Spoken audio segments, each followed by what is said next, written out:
Good morning. How is everyone today?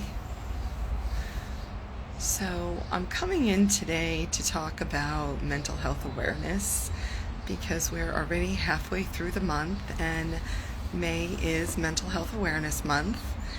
And as I mentioned earlier at the beginning of the month,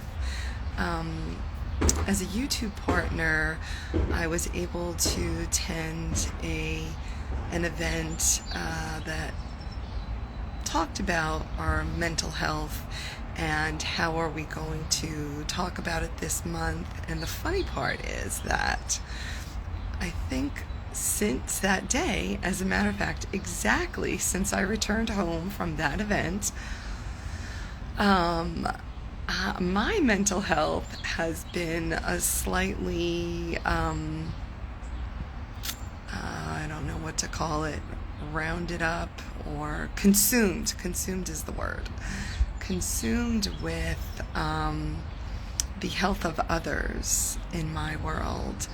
And I just wanted to talk about that because, we don't really talk about how caregiving affects our mental health as well. So as a person with a chronic illness like lipedema, and God knows I have certain, additional chronic illnesses as well, but lipedema is usually my main focus.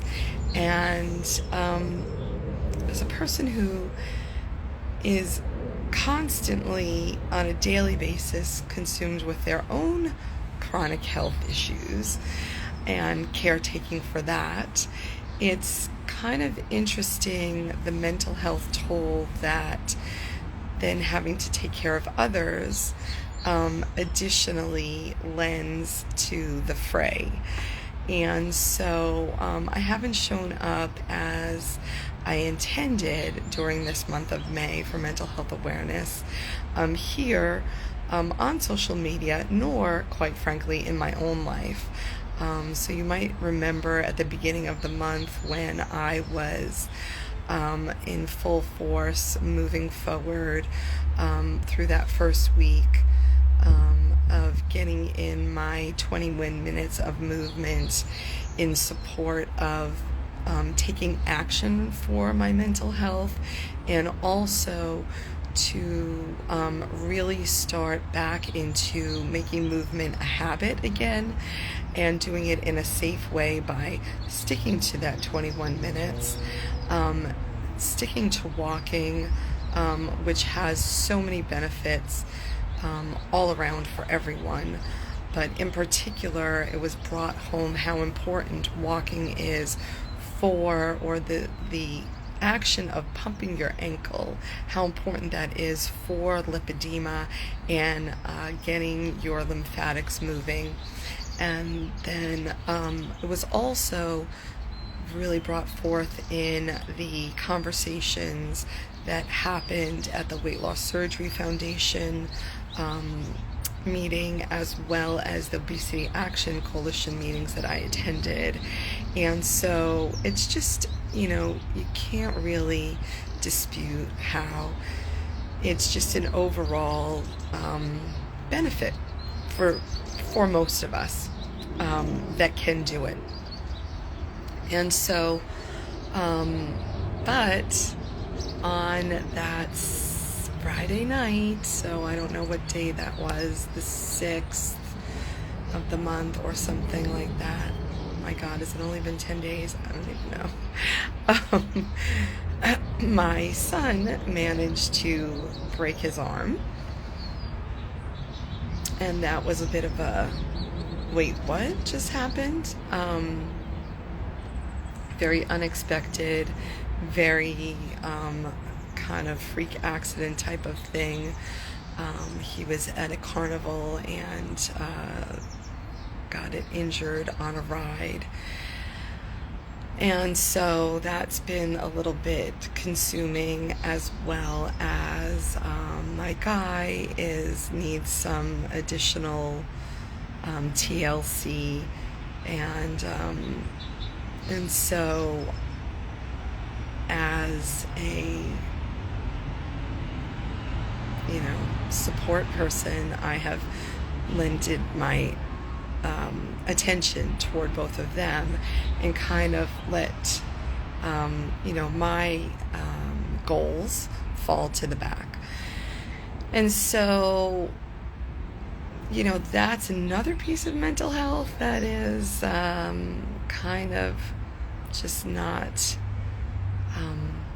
where it should be, because we should always make sure that we're hitting our goals in order to really serve others better. So I just wanted to come on and kind of talk about how it's not so easy to really have to balance your own care with the care of others. And I know that within the lipedema world, that is something that really falls on a lot of people. In addition, in the world of those folks who are struggling to get their weight to a place that they're really feeling best and most comfortable in. And so I think that the moral of the story is that we do have to be sure that we put our masks on first, and we need to make sure that in whatever way we can, we are serving our needs as well. And so I am committing to getting back to my 21 minutes. And tomorrow is the day that we're taking action for our mental health. So the 18th is the day that we're taking action for our mental health as part of the YouTube mission for this month. And I'm not sure what that's going to look like for me, because I am going to be juggling a couple of meetings, and I just found out I am going to be attending a listening party tomorrow for YouTube music, so that's kind of fun. So that'll be a great 30 minutes of combining some positive mental health, because I always my mental health always thrives whenever I can connect. And so I had that advantage this morning. I took a discovery call for someone who was looking for some help with how to get their social media on track and how to grow their fan base, and different recommendations for that. So got to connect in that way today, this morning. It was one of my first appointments, and I always love to encourage others in their pursuit of what's going to bring them joy. So that was excellent way to start. Like I said, one of my first appointments today, with a little bit of a spin. And then not sure what else will be on the agenda tomorrow or how that will fall out, but I'll keep you posted by the end of the day. So anyway, just wanted to remind everybody that juggling is tough. Juggling is really I need ideas. What does that say? I need ideas. I realize I left my glasses in the house. I need ideas in regard to mental health. Well, let's talk about some of the things for, what, okay, this is a great segue.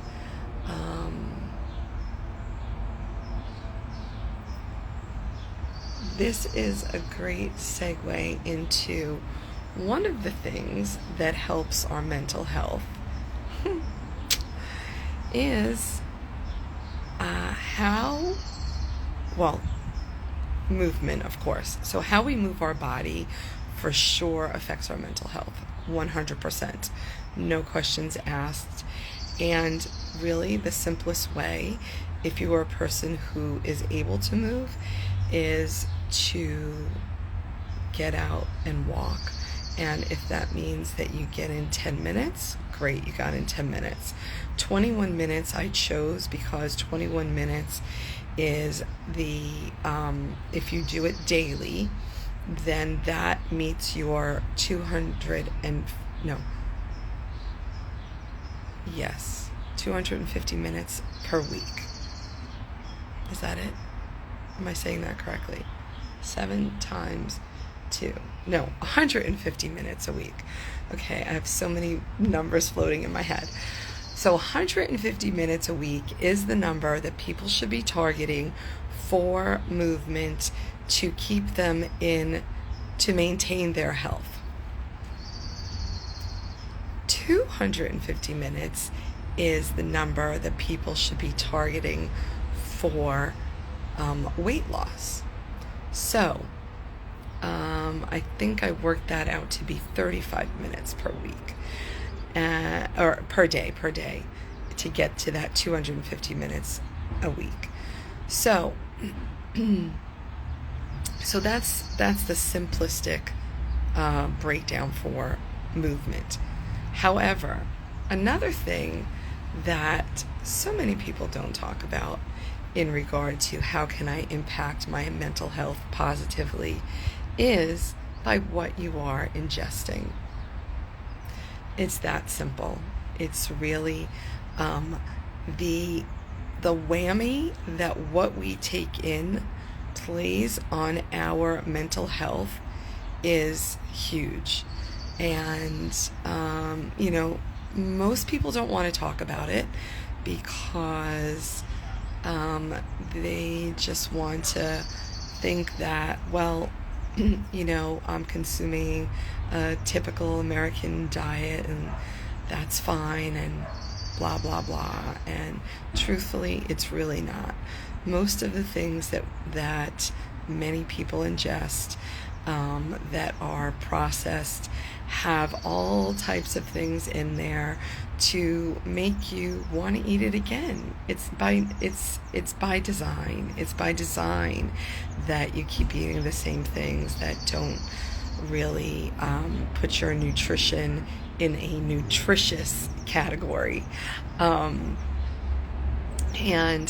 oftentimes those processed foods have such an impact on our mental health. So let's talk about MSG for a minute. So MSG is a known inflammatory, and it is known to make you want to have more.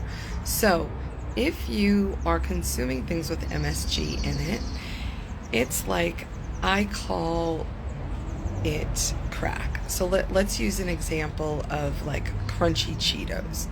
If you eat crunchy Cheetos from Cheetos brand, those things have MSG in them, and they're like crack.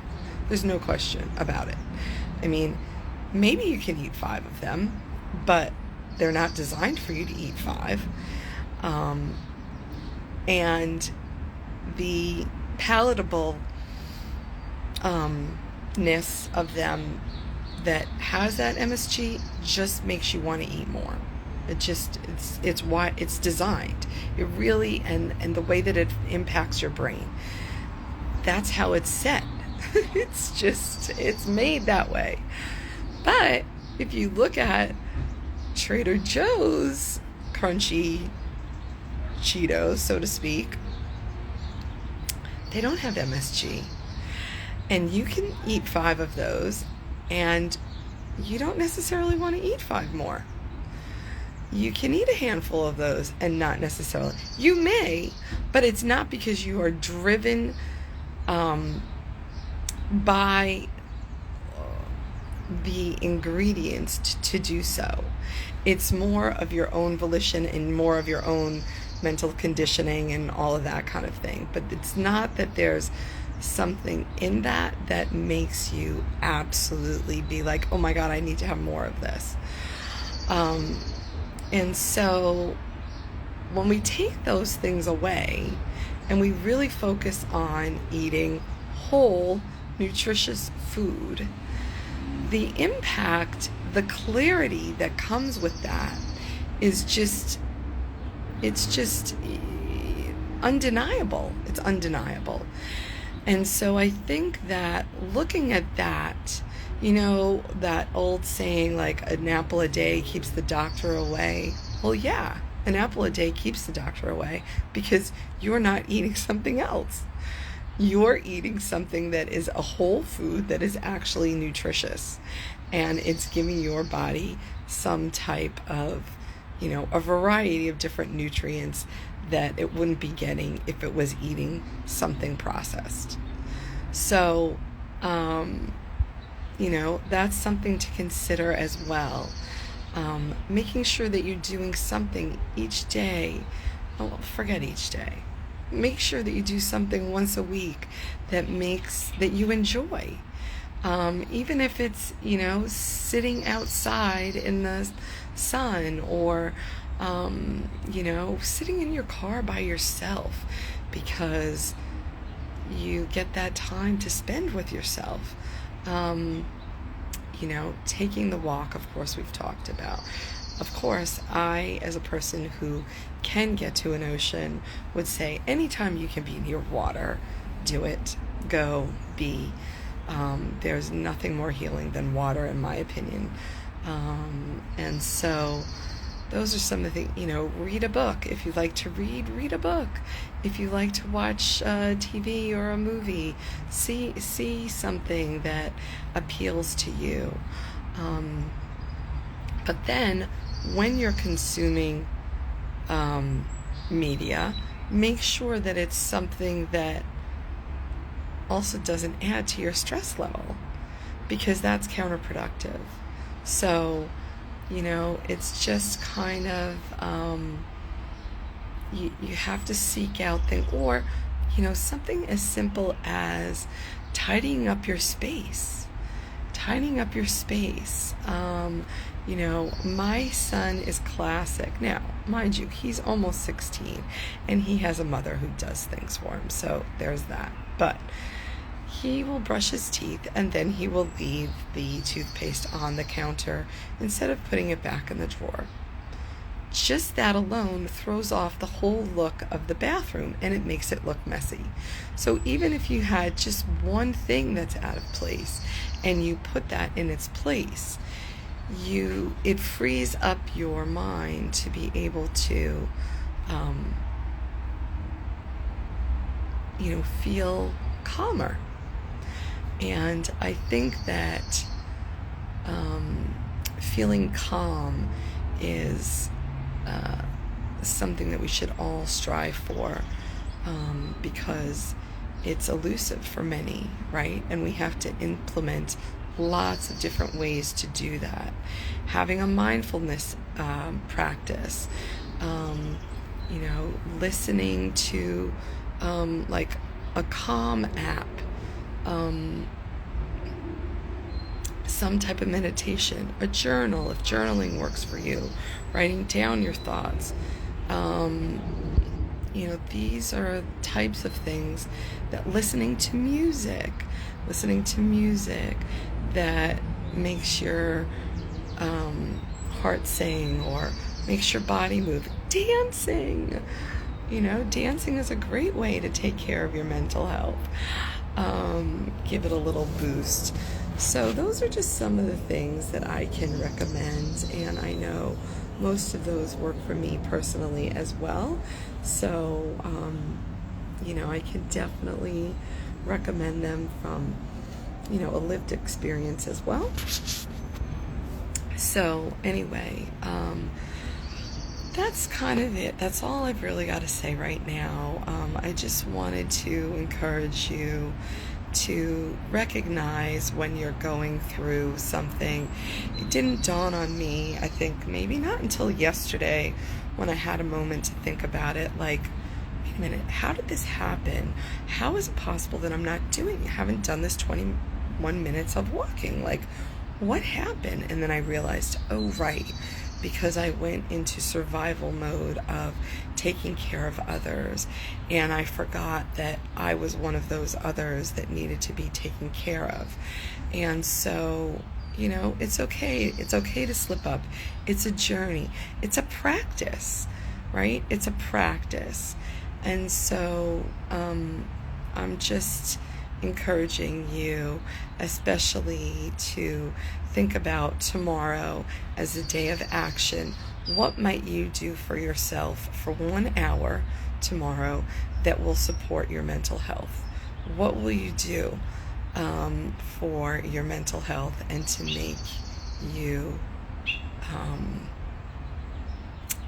have a moment where you have an hour that you know that you're dedicating to yourself that is really going to give you a lift, or even a sense of calm, or a sense of joy. So let me know in the comments what you think would be helpful to you, and share your tips for how can we improve our mental health? What could we do together that would improve our mental health as a community? What would be a good step or a good action that we could all agree to take that would really elevate our community? Let me know. See ya.